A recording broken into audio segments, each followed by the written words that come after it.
میں عبید اللہ اعظمی جب کربلا کو گہری نظر سے دیکھتا ہوں تو جو دیکھتا ہوں تمہیں بھی دکھا دینا چاہتا ہوں، جو جانتا ہوں تمہیں بھی بتلا دینا چاہتا ہوں۔ کربلا میں ماضی کا، پاسٹ کا، آدم علیہ السلام سے لے کر سرکار دو عالم صلی اللہ علیہ وسلم تک جتنا ظلم ہوا ہے تاریخی شخصیتوں کے ساتھ، کربلا میں ہر ظلم آ کے خیمہ زن ہو گیا، اور قیامت تک حضرت جتنا ظلم ظالم کریں گے وہ ظلم بھی پہلے سے کربلا میں موجود تھا۔ تو پرزینٹ کا ظلم بھی، پاسٹ کا ظلم بھی، فیوچر کا ظلم بھی سب کربلا میں ایک ساتھ تھا۔ نمرود کی نمرودیت دیکھنا چاہو گے کربلا میں دیکھ لینا۔ شمر کیا تھا؟ فرعون کی فرعونیت دیکھنا چاہو گے کربلا میں دیکھ لینا۔ ابن زیاد کیا تھا؟ وہاں فرعون کی فرعونیت بھی تھی، وہاں قابیل کا منحوس چہرہ بھی تھا، وہاں نمرود کا کمینہ پن بھی تھا، وہاں فرعون کا بڑبولا پن بھی تھا، وہاں ابو جہل کی جہالت بھی اتر آئی تھی، وہاں ابو لہب کی لہابیت بھی اتر آئی تھی، وہاں عتبہ کی خباثت بھی اتر آئی تھی، وہاں ہندا کے باپ کی لعنت بھری زندگی بھی اتر آئی تھی۔ کوئی ایسا نہیں تھا جو ظلم کربلا میں امام حسین کے سر پہ نہ کھیل رہا تھا۔ تو کیا امام حسین اکیلے تھے؟ اکیلے ہوتے تو اتنے ظلم کا مقابلہ نہیں کر سکتے تھے۔ امام حسین کے پشت پر بھی اس ظلم کے مقابلے میں لڑنے والی طاقت موجود تھی، اور اس طاقت کا سہارا لیا تھا امام حسین نے۔ اگر قابیل جیسا آدم علیہ السلام کا ظالم بیٹا، اس کے ظلم کا کیریکٹر کربلا میں موجود تھا، تو آدم علیہ السلام کی آدمیت کا بھی کیریکٹر کربلا میں موجود تھا۔ نوح علیہ السلام کی شجاعت کا بھی مظہر موجود تھا۔ ایوب علیہ السلام کے صبر کی طاقت بھی وہاں موجود تھی۔ زکریا علیہ السلام کی معصومیت کی طاقت بھی وہاں موجود تھی۔ یوسف علیہ السلام کے حسن تمکنت کی بھی طاقت وہاں موجود تھی۔ اسماعیل علیہ السلام کے ذبح و ایثار کی بھی طاقت وہاں موجود تھی۔ ابراہیم علیہ السلام کی خلت کی بھی طاقت وہاں موجود تھی۔ یعقوب علیہ السلام کے اعتماد کی بھی طاقت وہاں موجود تھی۔ اسحاق علیہ السلام کے رضا کی بھی طاقت وہاں موجود تھی۔ عیسیٰ علیہ السلام کے جمال کی بھی طاقت وہاں موجود تھی۔ موسیٰ علیہ السلام کے جلال کی بھی طاقت وہاں موجود تھی۔ اجی محمد الرسول اللہ کے کمال کی بھی طاقت وہاں موجود تھی۔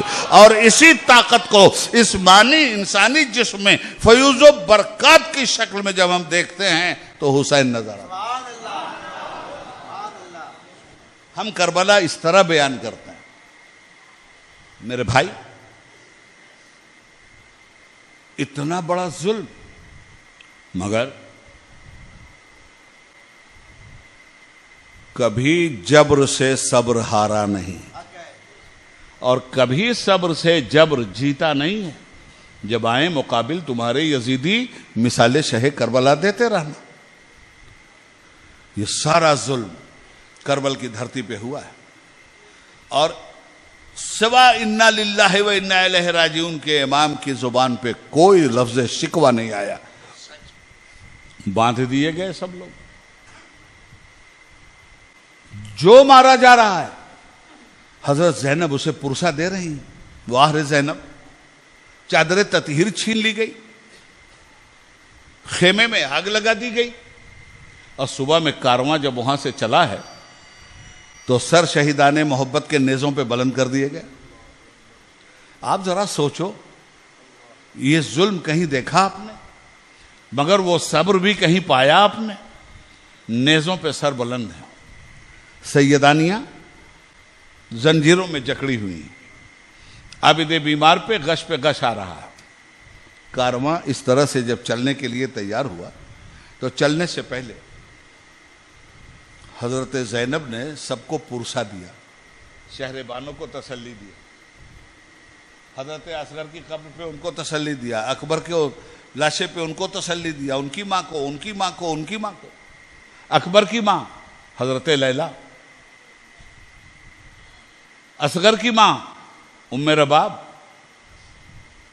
سید زین العابدین کی ماں شہربانو، تینوں کربلا میں موجود، تینوں کے بیٹے کربلا میں موجود، دو مار دیے گئے.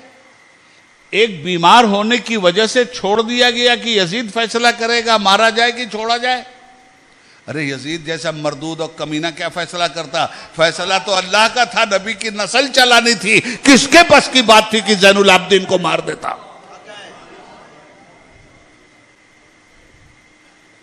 ظلم کا سر کاٹ لینا صبر کی تلوار سے، یہ سبق سیکھا ہے میں نے عابد بیمار سے.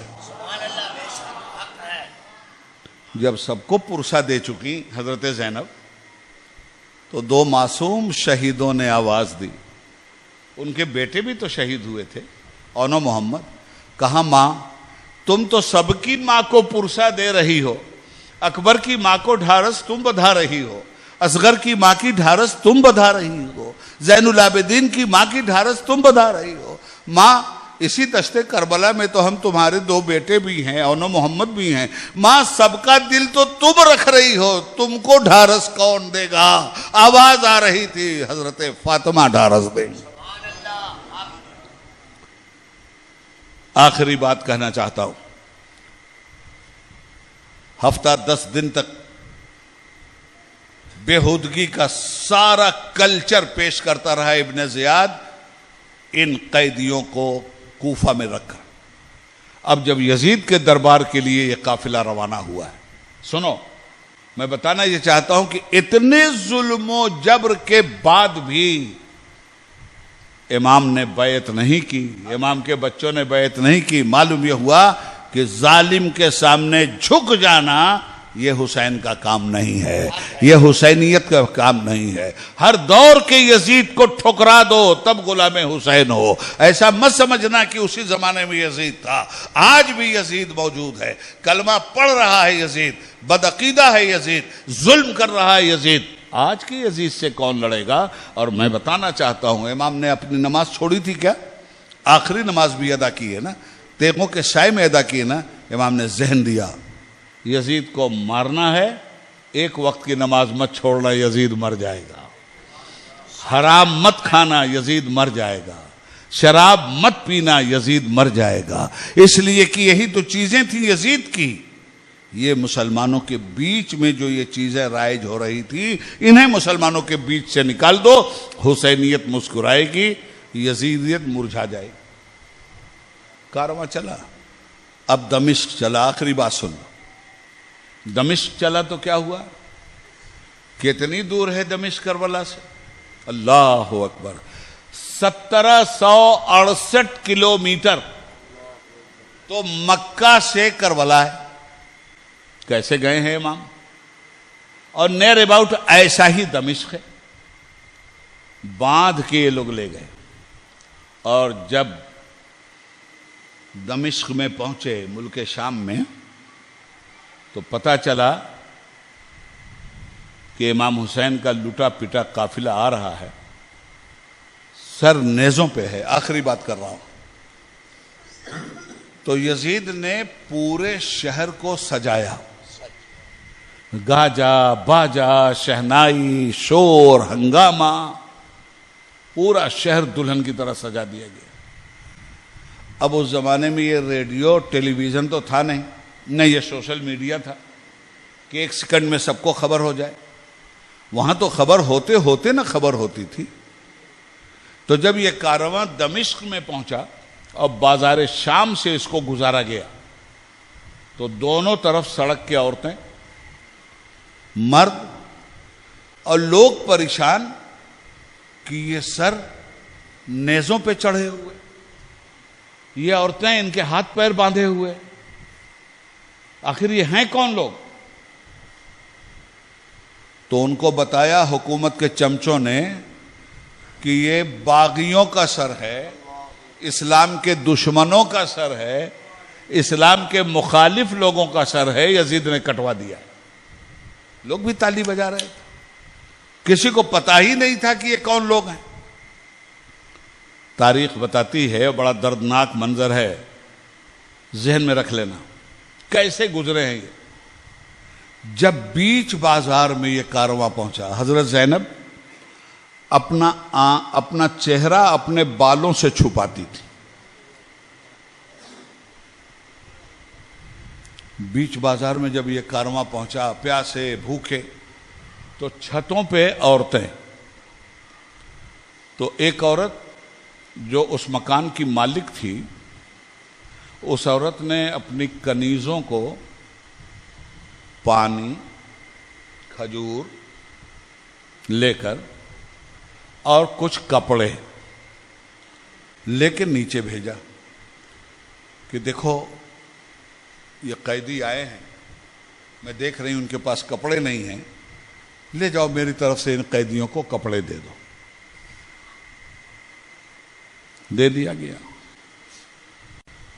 اس کے بعد وہ ضعیف عورت اوپر سے نیچے اتری اور آ کر کے حضرت زینب کے سامنے کھڑی ہوئی، اور اس عورت نے کہا کہ بھائی تم کون لوگ ہو؟ ہم کو بتایا گیا کہ تم اسلام کے دشمن لوگ ہو، اسلام کے باغی لوگ ہو، تم نے اسلام سے بغاوت کیا، اس لیے یزید نے تمہیں قتل کروایا ہے۔ دیکھو پروپیگنڈا کیسا خراب ہوتا ہے۔ مانا کہ تم لوگ دشمن ہو، مگر ہو تو قیدی نا۔ مجھے ترس آیا کہ ان قیدیوں کو پانی دے دیا جائے، کھانا دے دیا جائے، چادر دے دیجیے۔ حضرت زینب نے سر اٹھایا، کہا بی بی یہ تو بتاؤ کہ تم نے ہم پر یہ رحم کیا ہے، پورے راستے میں ہم تھپڑ تو کھاتے ہوئے آئے ہیں، کسی نے دانا پانی نہیں پوچھا، بی بی تم کون ہو؟ تمہیں ہم پر پیار کیوں آ گیا؟ تمہیں رحم ہمارے اوپر کیوں آیا؟ ہو کون تم؟ کہا بھائی سنو بی بی، مجھے یہ تو نہیں معلوم تم لوگ کون ہو، مجھے یہ معلوم ہے کہ تم قیدی ہو، اور میں اپنی مالکین سے ایک کیا ہوا وعدہ آج پورا کر رہی ہوں۔ کہا کون مالکین اور کیسا وعدہ؟ کہا قیدیوں، قیدی عورتوں سنو میری زبان سے۔ ایک زمانہ تھا کہ میں مدینہ طیبہ میں رہتی تھی، اور رسول اللہ کی بیٹی حضرت فاطمہ کی میں کنیز تھی، اور سیدہ فاطمہ کی خدمت میں اپنی زندگی گزارتی تھی۔ جب وہ بھی دنیا سے چلی گئی تو میں مدینے سے اپنے وطن شام آ گئی، دمشق آ گئی۔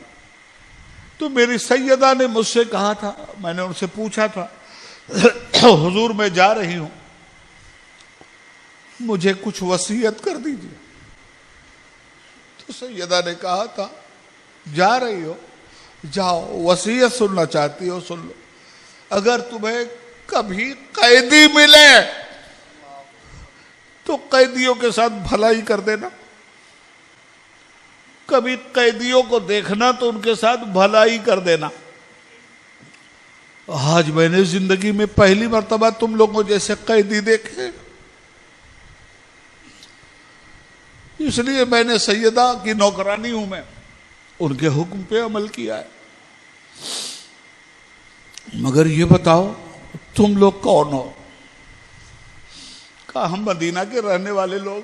ابھی بھی حضرت زینب کچھ نہیں بتا رہی، ہم مدینہ کے رہنے والے لوگ، نبی کے شہر کے رہنے والے لوگ۔ اچھا تم لوگ مدینہ کے رہنے والے ہو، تو مجھے ذرا سا بتاؤ بی بی کہ میری سیدہ کی گود میں ایک بچی تھی جس کا نام زینب تھا، اور میری سیدہ کے 2 پھول تھے جن کا نام حسن حسین تھا، کیسے ہیں وہ؟ کیا حال ہے ان کا؟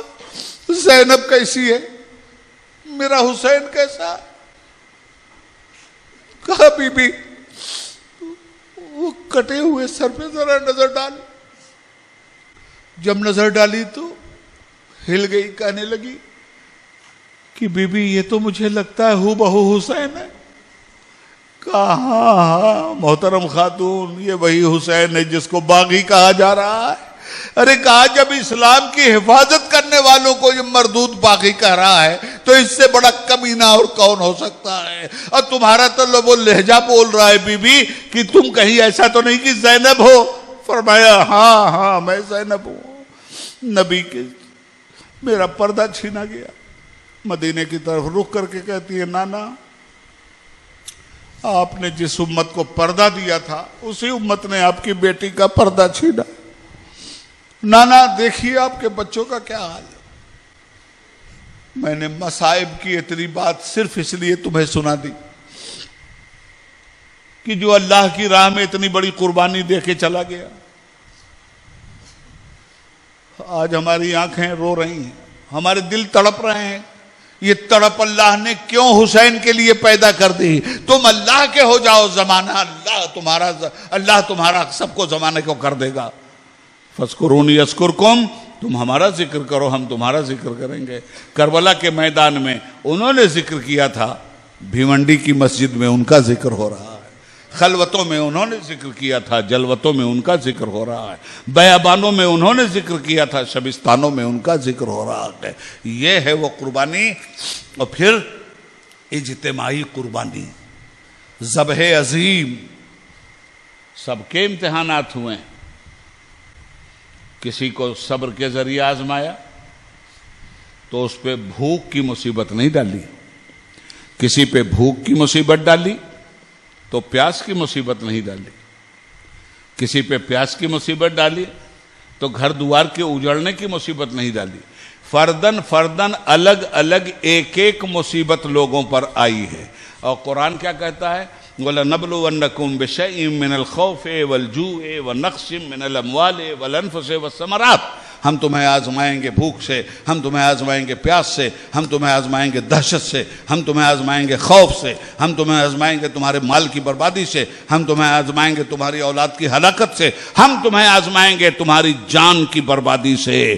یہ ساری چیزوں سے سب بڑے لوگ آزمائے گئے, مگر ایک ایک چیز سے آزمائے گئے. یہاں کربلا میں دیکھو, بھوک سے بھی آزما لیا گیا, پیاس سے بھی آزما لیا گیا, خوف سے بھی آزما لیا گیا, بال بچوں کی قربانی سے بھی آزما لیا گیا. شہیدوں کو تو ہونا چاہیے نازاں شہادت پر, حسین ابن علی تم پر شہادت ناز کرتی ہے.